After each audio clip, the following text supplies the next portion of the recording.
Radio.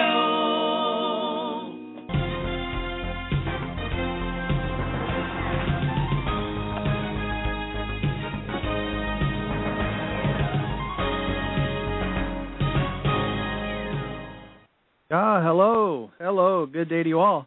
There you are, and here I am together once again on the radio. Thank you so much for taking time to tune in.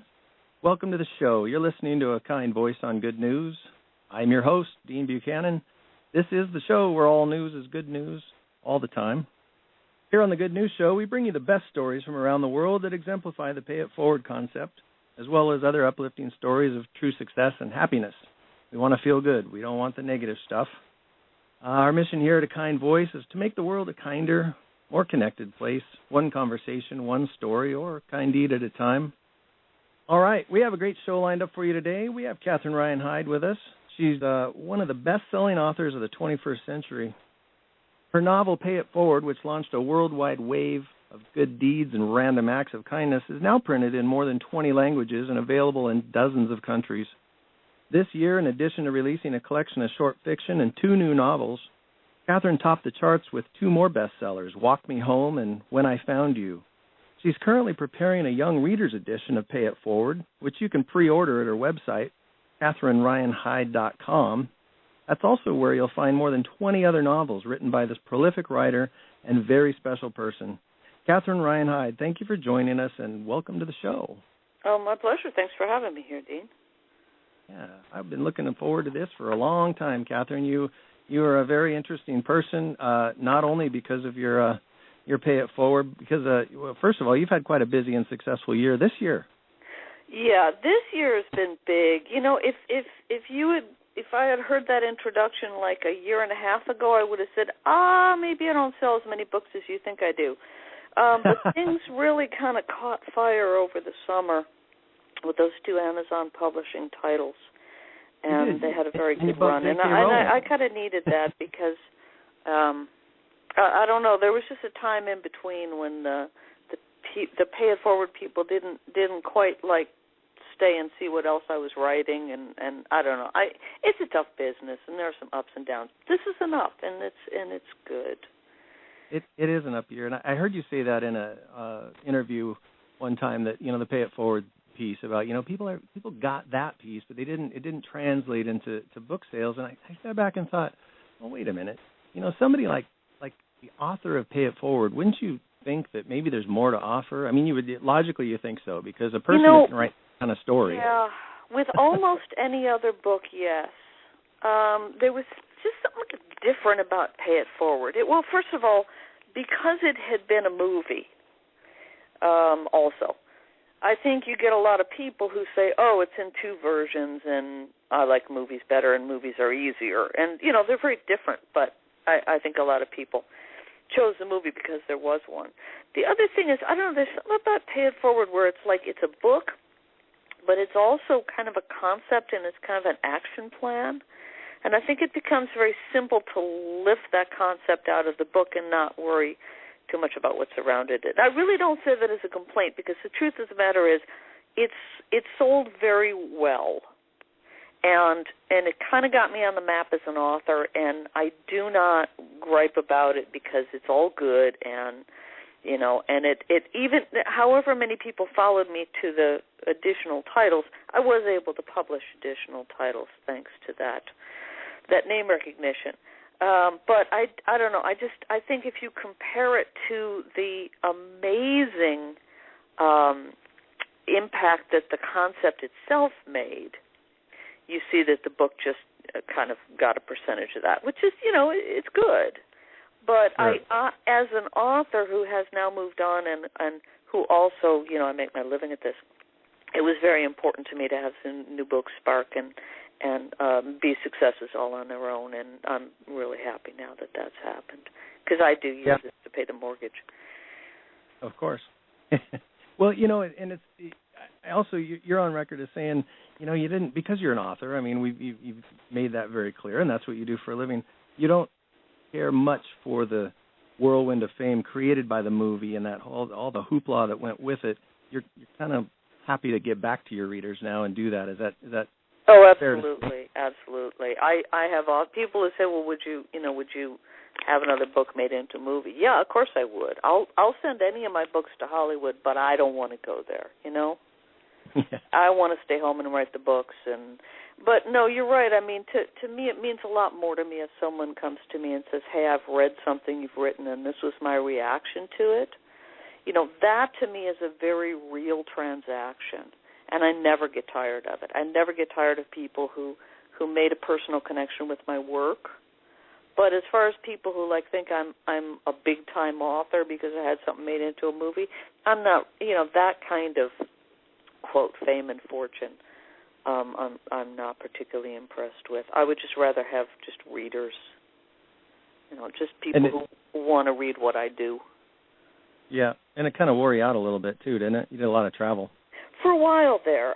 In a way I was fortunate because, and it's interesting, as long as we're on a sort of a positive thoughts kind of a show, it doesn't sound like a good thing when I say starting in 1991 I wrote a novel a year and couldn't get any of them published until 1997. That doesn't sound like the good news.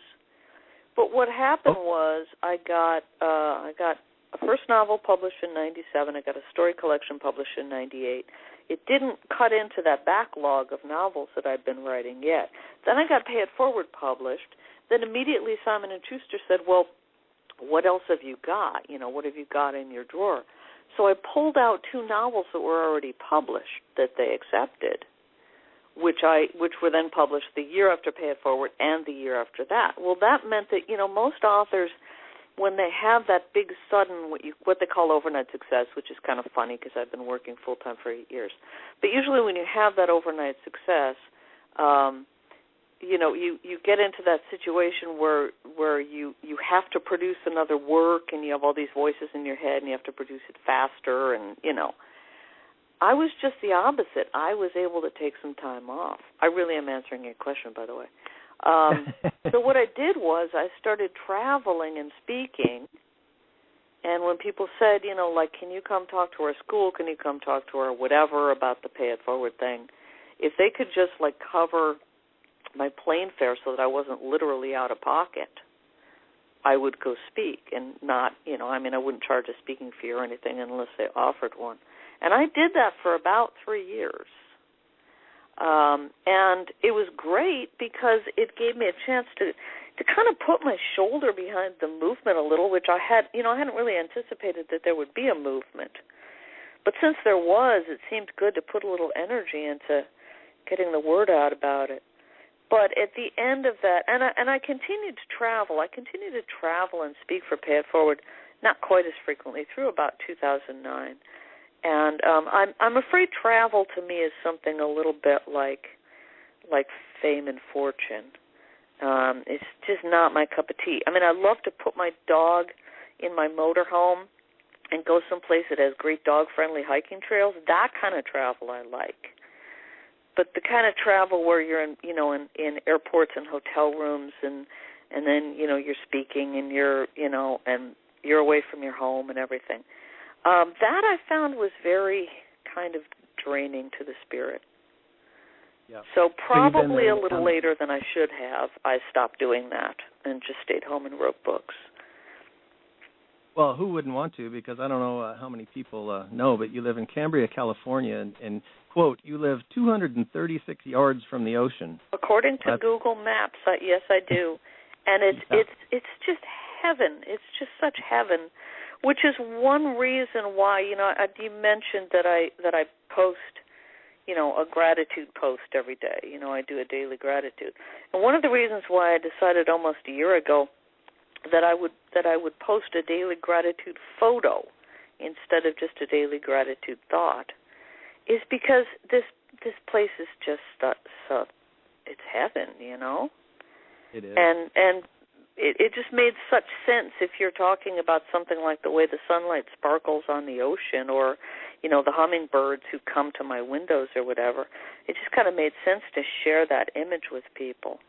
But, yeah, this is a really nice place. It's a nice place for a writer. I don't know if it's nice for somebody who's super social or who needs to be able to commute to work. but for somebody who can, mail it in electronically, this is an amazing place to live. And for somebody who likes to hike? And for somebody who values nature over, movie theaters and comedy clubs, neither of which we have one of. You moved there quite a while ago. You lived in you were born and raised on the East Coast. You moved to New York briefly, and then after that, you moved over here. So how old were you when you moved to the West Coast? I was actually only 17 when I moved to New York on my own. Fairly recently turned 17. I was still 17 when I moved out to L.A. I didn't live in New York for very long. I thought I was a big kid and I was big enough for that city. Not quite. Moved out to L.A. where my sister lives, so that kind of gave me a jumping-off place for that. And I lived in L.A. for 12, almost 13 years. But I'm dating myself because you add up all these numbers, you're going to find out I'm no spring chicken. But that's not where I was going, by the way. Now I've lived in Cambria for 28 years.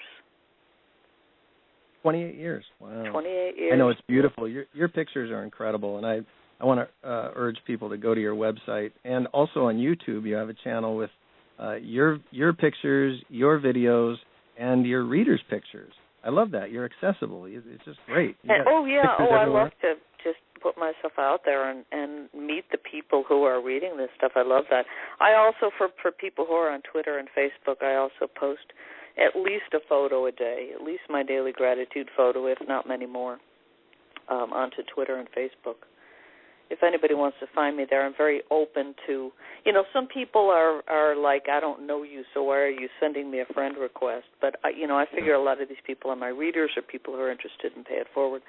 So everybody who sends me a friend request, I'm like, sure, let's be friends. Yeah, that's great. I got to ask this question. I ran across it. I know you're a dog lover, but you were a dog trainer. Is that one of your jobs you had? I was at one point, yeah, and I wasn't so much a standard kind of an obedience trainer, although I did teach obedience. I was somebody who used to go into owners' homes, which meant I drove a lot, and this was down in L.A., and I used to give dog training lessons mostly to people who were having the kind of behavior problems where the dog was going to be out on his ear in a minute, and I was trying to, readjust the situation so that the dog could keep his home. And what I was, if I was to be honest, which I couldn't really be at the time, what I was really doing is I was training the people to stop confusing the poor guy. Right. I mean, sometimes it was partly the dog's fault. I don't mean to sound like it's all the people's fault. But generally speaking, if communication with the dog is clear, you're going to get what you want from the dog. And in a lot of these cases, the communication just wasn't clear. So I was kind of a people trainer, but I didn't tell anybody that because that makes them nervous. Yeah. Well, I had to bring that up because I love dogs. You probably heard me in the intro or in the beginning.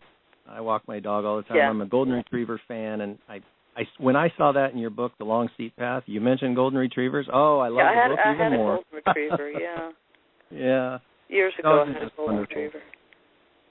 And, I enjoyed reading that about, because when I went out on my walk today, I reflected back to your book, and I do half of what you were talking about, and then half of the time I'm looking down thinking, it's the same path. But you mentioned in your book, Long Steep Path, that when you're out on a walk, the dog, it's all new for him. But what is it for the dog human? is like, what do you mean this is like yesterday? This is nothing like yesterday. I know. Isn't that something? And if you read The Long Steep Path, and believe me, I'm not trying to jump topics on you, but if you read that, it you kind of reminded me of something from there when you were doing that little introductory segment, because of the thing about my mentor, Gene Brody. And when I would read somebody's really amazing story or novel, I'd get all discouraged, and I would go in there and I would say, she had a bookstore. So I'd take the book into the bookstore and I'd say, I can't do this. I could never do this. And she would say, no, you do something different. Exactly. Yeah. And that was so important to me. It was like, oh, duh. How could I have forgotten that? But she just twisted it right back into perspective for me. Isn't that something? People do that in your life, and like I said, my wife does that. I know that exact feeling you're talking about, and it's terrible. I mean, I get so anxious, and I even kind of break out a little sweat. I'm thinking, what am I doing? Whatever it is, what am I doing trying to do this? there's 18 people right there that do it better than me. Wait a minute. And then, she'll bring me back into reality. Yeah, they do what they do, and you do what you do, Yeah. When you're facing things like people's reaction to your work when you're a writer, and it's like, this is more true than ever nowadays, because it used to be that, like maybe a certain number of review sources would put out these professional reviews of your books, and now it's like everybody who reads it comments, which, usually is good. But when it isn't, it's just really important to remember that, they may think there's such a thing as a good and bad book, but the truth of the matter is there's just a book I like and a book I don't like. And it's just really important to remember that people who don't like what I write should go read things they like, and and other people do like what I write, and there's really no right or wrong to it. Yeah, I know. We're coming up on a break, and that's a good point that I want to talk about, because after the break we'll talk about that and try to bring that point home a little more, because Pay It Forward was rejected a bunch of times. We're going to talk to Catherine Ryan Hyde right after the break, and we'll talk more about that, because believe it or not, that was rejected, if you can believe that at all, that big thing. So anyway, stick around. We'll be right back after the break. Life is all about experiences, right? Maybe you just saw the best movie ever. Maybe your St. Bernard decided to share the couch with you. Maybe your team just won the big game on the final play. Although each experience is unique, they all share one thing. You want to talk about them. Well, now is the perfect time to chat with A Kind Voice.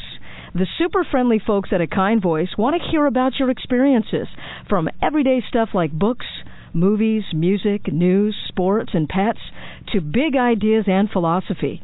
Call 800-876-2399 to talk right now. No worries, it's all free. A Kind Voice just wants you to know they're waiting to talk to awesome people like you. 800-876-2399. A Kind Voice is a nonprofit organization powered by volunteers and doesn't provide professional advice. Call them at 800-876-2399 or go to akindvoice.org for more information. A Kind Voice Radio.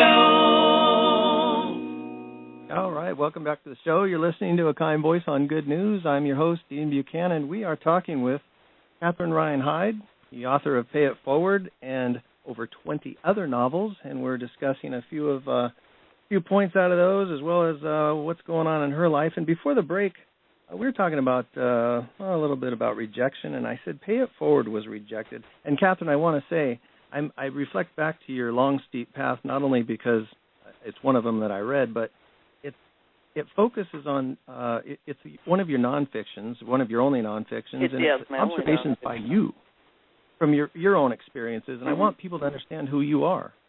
I think that's important. So in one of your chapters, though, when you talked about rejection, not only were you rejected for several years, you couldn't get your novels published, but now Pay It Forward was rejected by your own agent, and she said, what, I love this, but it doesn't work?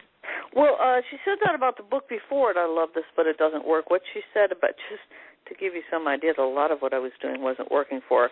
And by the way, the book about which she said, I love this, but it doesn't work, also went on to be very critically successful, though it didn't sell as many copies. It was with a small press. But essentially everything is rejected. I mean, if you are, at this point, if I'm with a publisher, generally what I present them, is likely to be accepted. But when you're looking for a new agent or a new publisher, everything gets rejected. It's really rare for something to get taken the first time out. It's a little bit unusual, I think, for something that went on to be that successful to be rejected by your own agent. What she said about Pay It Forward is she said, first she said, I don't even know whose book this is. I mean, I don't even know whose story this is. Like, I don't know who this is supposed to be about. And I said, well, I think it's mankind's story. And she said something along the lines of nobody cares about mankind, which I thought was a very cryptic statement.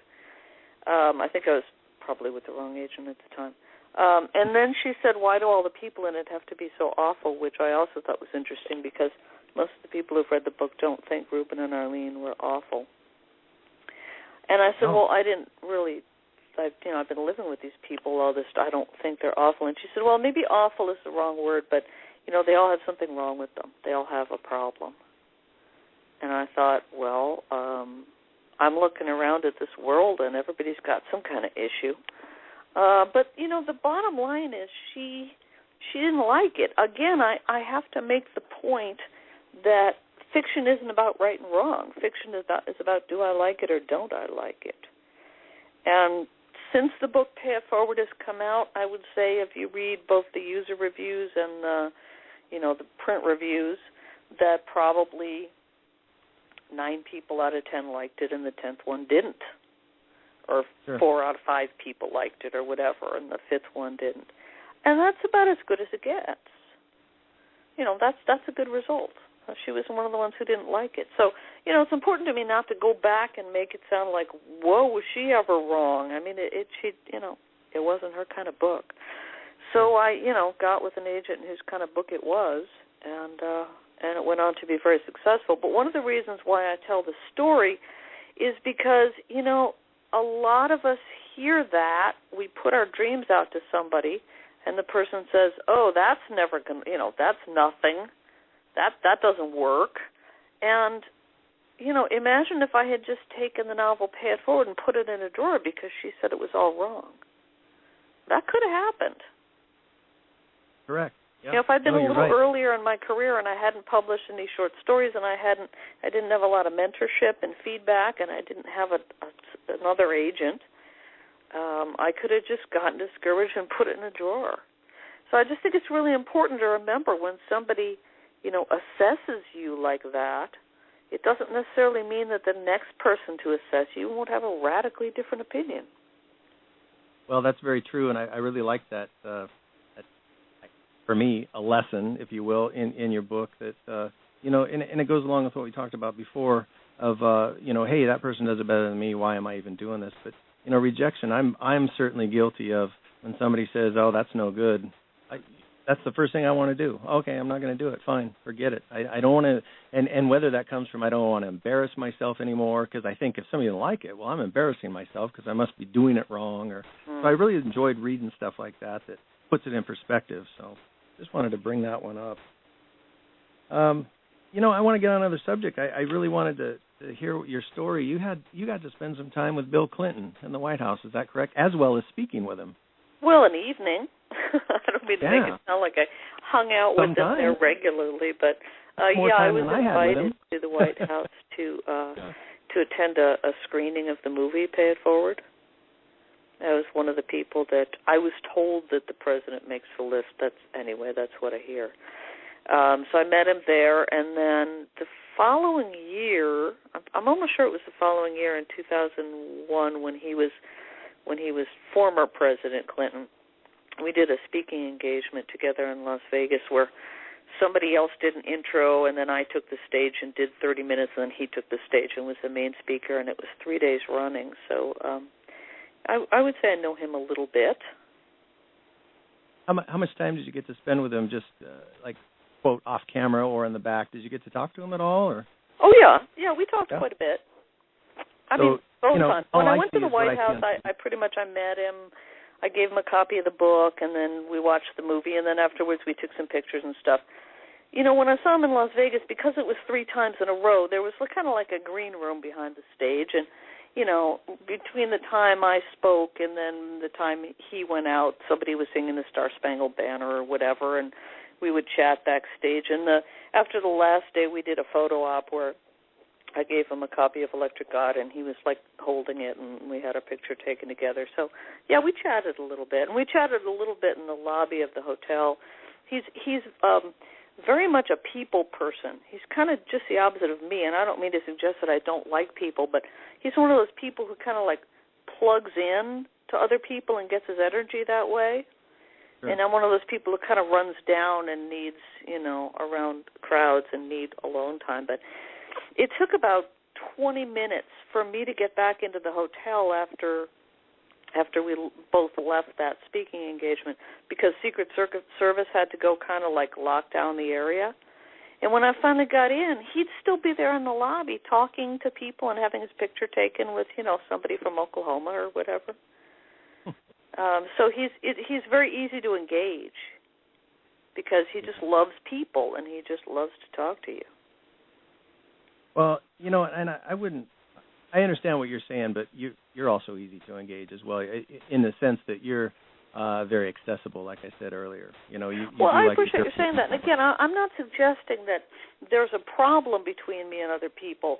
I'm just suggesting that you can really feel with him that the more time he spends around people, the more energized he gets. And I do a lot of alone time because that's how I recharge. It's just that introvert-extrovert thing. Again, There's no real right or wrong to it. Sure. Hey, I think he's definitely better in the role of president than I would be because there are a lot of people involved in that. You bet. Oh boy. Hey, you know, I'd be remiss if I didn't talk about. Well, maybe I would, maybe I wouldn't. Lenny Horowitz, your teacher from school. I understand now. You know, you stated that he inspired you, or he gave you the kind of the oomph that you can write. Look at this. Yeah, he told me I could do it. He told me I was good at it. Told you were good at it. But my question is, was it Harvey that later pushed you over the edge? Is what it sounded like to me. To finally, I decided to do it, and as your number one, for primary income, which wasn't coming in for 7 years. Well, I think it was both. I think someone needed to plant the idea in my head when I was at a formative age that this was something that I had a talent for. And it came at a time when most of the messages I was receiving were about what I particularly did not have a talent for. You know how there's that adolescent period where people are kind of quick to bring in the negative messages about you. So it made a real impression because I wasn't used to being told you're unusually good at this. I was kind of used to being picked last for basketball. You know, it was one of those things. Right. But then I kind of went down a different path. I didn't really have the nerve to just kind of like plunge myself in. You know, it's a hard thing to plunge yourself into. It's not exactly like, you know, training to be a teacher or a paramedic because it doesn't have paychecks involved. You know, anything else I could have trained to do, I mean, there may have been a lot of like schooling or whatever, and it may have been a while till I got paid. But at least I could predict that moment when I got paid for what I would do. But to just like set out to be a writer and not know how you're going to feed yourself for 8 or 10 years that's a big dive. That's hard to pull the trigger. Yeah. So I think what happened was I knew I wanted to be a writer. I choked out of school, didn't get on that, started working all different kinds of things, pretending there was something else I could do and be happy, which didn't quite work out. And then I think I needed that push from Harvey so that I could say, you know what, maybe now. Maybe the time is now. Because he maybe told you, instead of getting like another the kind of job, person. If I could do what I set my mind to, maybe I ought to do what I've always wanted to do. So I think it was both things. I think it was you can do it, and then there was like, you know, you could do it now if you needed to, if you wanted to, if you were willing to. Sure. Yep. That's if you got time, I need to take one more break, and we'll come back and talk about a little bit more about that. And I want to talk about your mom too, if you don't mind. Oh yeah, let's take a quick break, and we'll come back. We're chatting with Catherine Ryan Hyde, and we'll be back in a few minutes.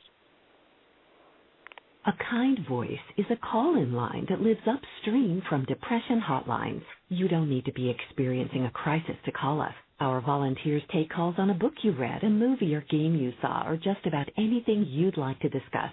Call 800-876-2399 to speak with A Kind Voice. Our volunteers aren't professional counselors. They're kind voices who are here for you. Call 800-876-2399 or visit us at akindvoice.org. A Kind Voice Radio. All right, welcome back to the show. You're listening to A Kind Voice on Good News. I'm your host, Dean Buchanan. We are talking with Catherine Ryan Hyde, author of Pay It Forward.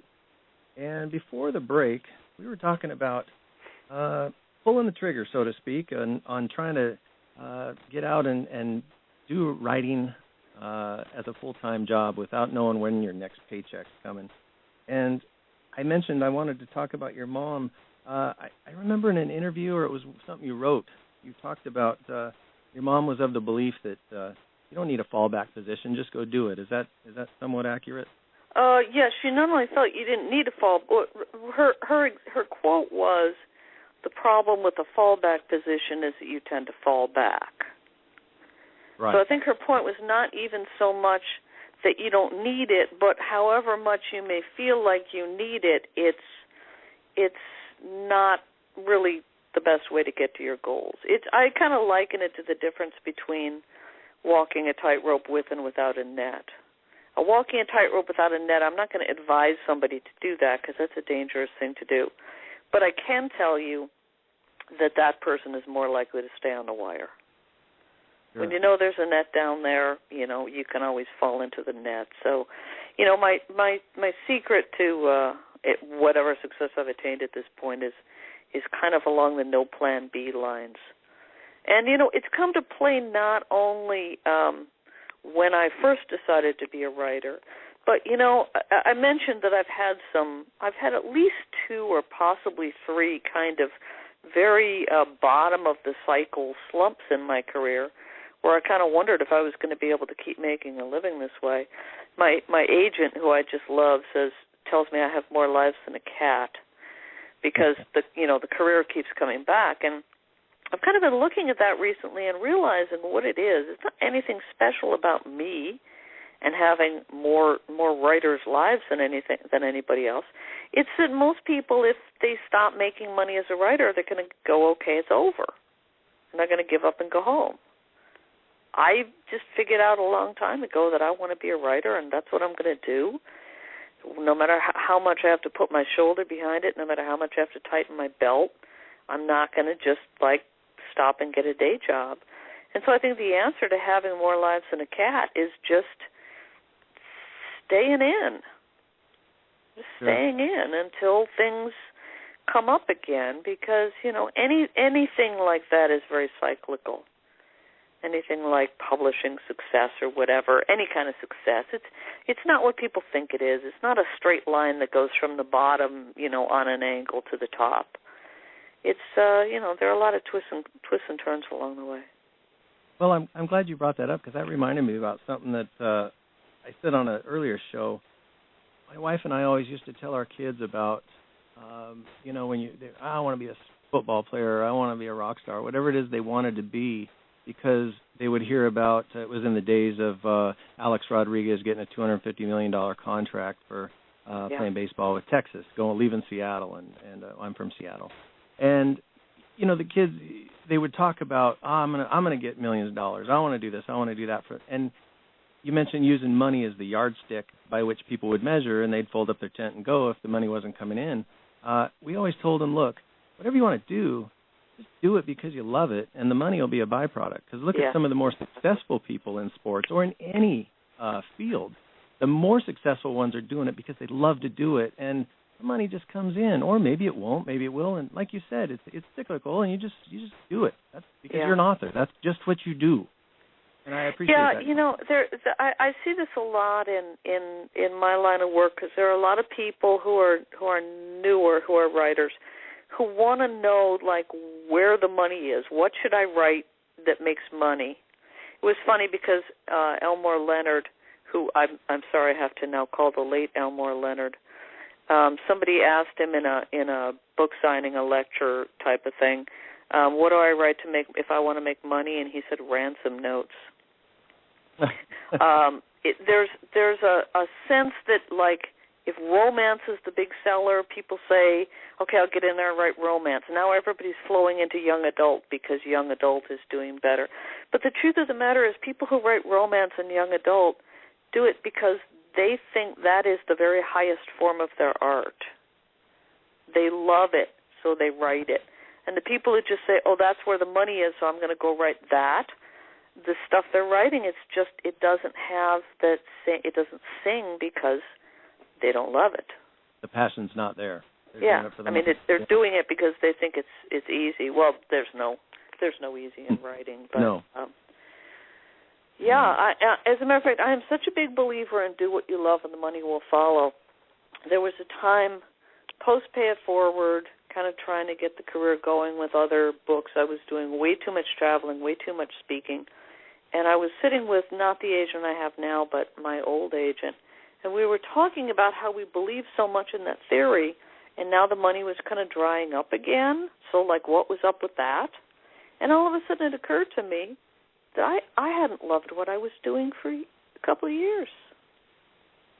Isn't that something? So I dropped that. I started writing young adult fiction before young adult was as popular as it is now, and I started loving it again, and the money came back. So I believe in that so strongly that I even believe that if you stop loving what you do, the money may stop following.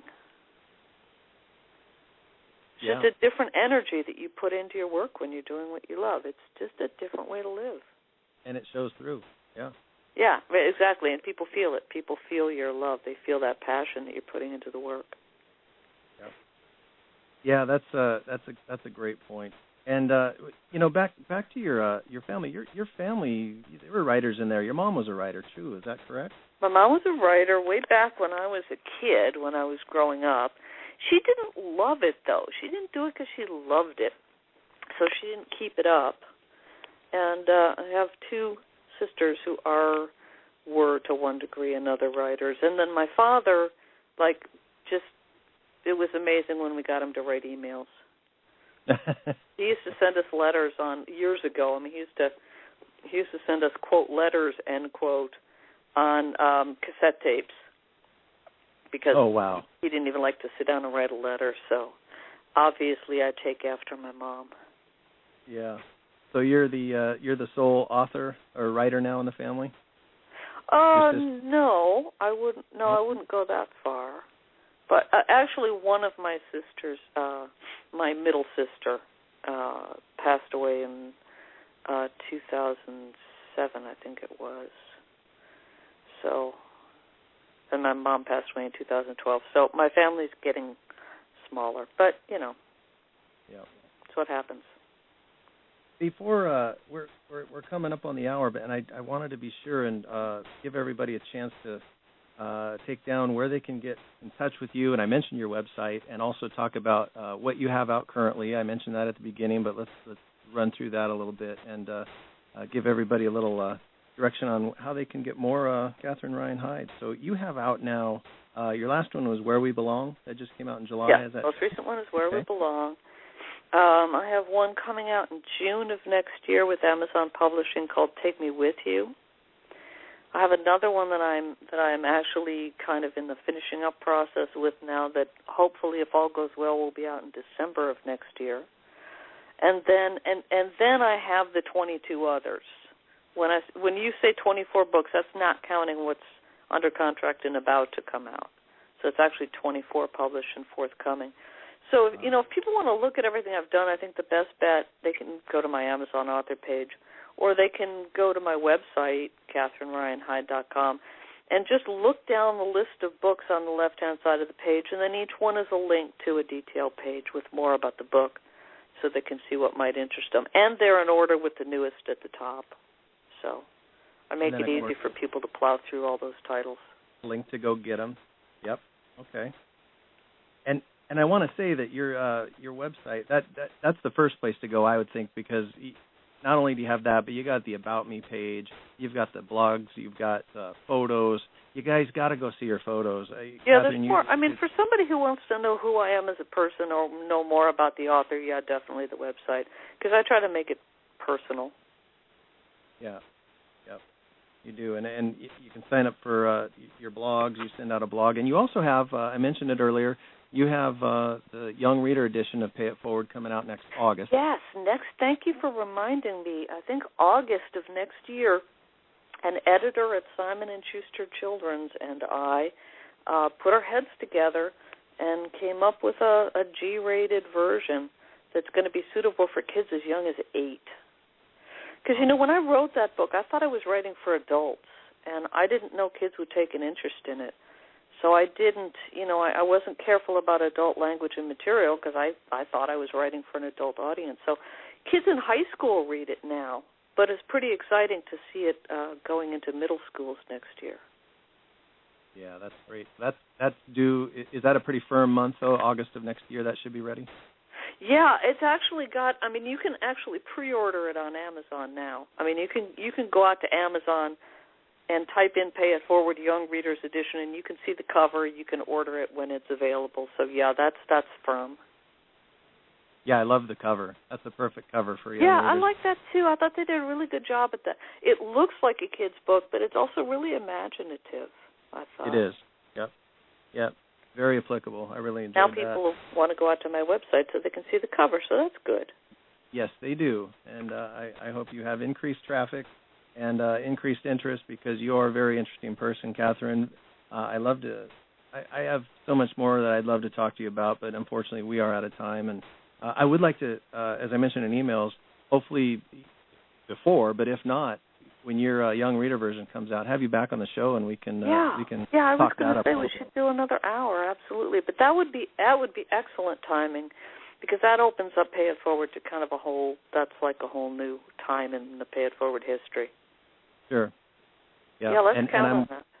I'm willing to talk about other things besides the Pay It Forward, as we talked about. I think everything's interesting and it's all applicable, because your messages that you put forth, both in your fiction and nonfiction, are all applicable to how to have a happy, successful life. So thank you. And I thought this was really balanced in terms of what we talked about. I mean, Pay It Forward counts too, but no, sure. I thought we kept a good balance. Well, thank you.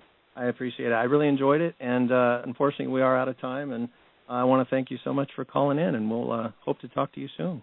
Thanks very much for having me. You're welcome. Bye-bye. Good night. Okay, there she goes. That's Catherine Ryan Hyde. If you didn't get a chance to hear that whole interview, you might want to just check out the archive version on Blog Talk Radio. Go click on it and listen to that, and give us an email. Let us know what you think. goodnews@akindvoice.org. And with that, we are out of time, as I said. So go out, have a good week.